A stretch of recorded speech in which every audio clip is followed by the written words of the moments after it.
In 1954, a Bulgarian conductor who had spent most of his career in China had an idea. Peter Nikolov had been chased out of China by the Communist Revolution, and now he found himself in La Jolla.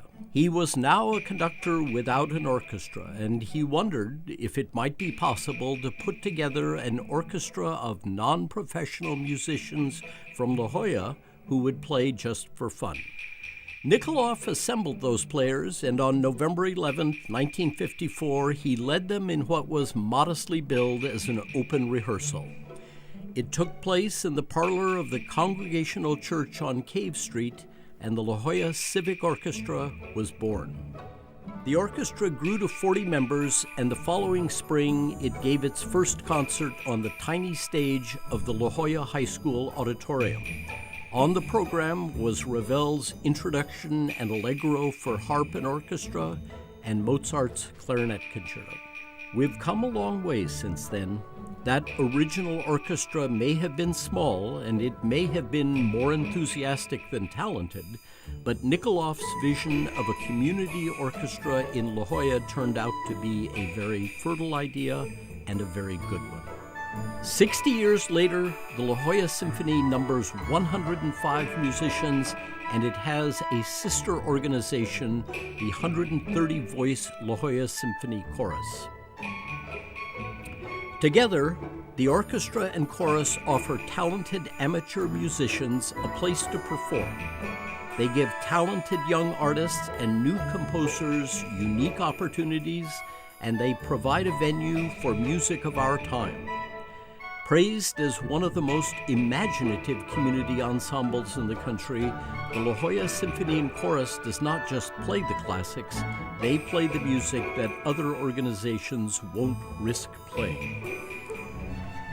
The chorus and orchestra have commissioned and premiered many new works. They've made commercial recordings. The chorus has toured Europe and Asia, and together they continue to seek new musical horizons. Now, 60 years young, the La Jolla Symphony and Chorus plays a unique and vital role in the musical life of San Diego. A number of talented and imaginative leaders have helped enact Nikolov's vision. Thomas Nee took over as music director in 1967 and transformed the orchestra, turning it into a flexible instrument capable of taking on any challenge. David Chase arrived in 1973 and took over a young chorus. He too transformed his ensemble, taking it into unfamiliar repertory and raising standards. Harvey Solberger, a gifted flutist and composer, took over as music director in 1998 and explored repertory that even this adventurous ensemble had not performed. Stephen Schick, who made his reputation as an internationally acclaimed percussionist, has been music director of the La Jolla Symphony and Chorus since 2007. Steve instantly grasped the nature of this organization. He embraced that vision and he ran with it.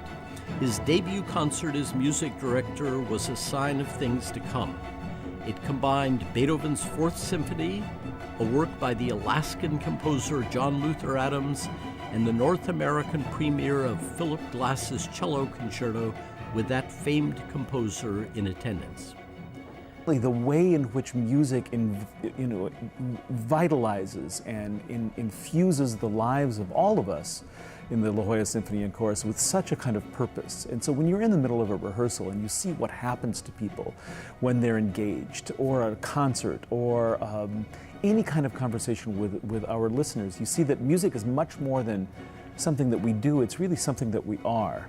And I've never seen that in quite the way I do with the La Jolla Symphony and Chorus. So I came in through the door of wanting a certain kind of music-making experience, and I've been kept in because of the enormous vitality and energy of the ensembles. We do pieces that you won't hear elsewhere. And more than that, we do them as a response to a certain philosophy. There is a way to make art that keeps doors open, and that's what we're trying to do. And I think Steve's brilliant at it, and I just try to support the long arch of Tom Nee, all the way to Steve Schick. This band of talented and disciplined musicians adds new faces each season, and many students pass through during their time at UC San Diego. But it also inspires loyalty. There are performers who have been members of the orchestra and chorus for 30, 40, and nearly 50 years. One of the things I've been really proud of in this organization is that it doesn't just go by spurts, but we've been building brick by brick for a very long time. What will the future bring? More of the same, we hope. Let's hope that at our centennial concerts in 2054, the La Jolla Symphony and Chorus will have flourished and will continue to be an adventurous organization.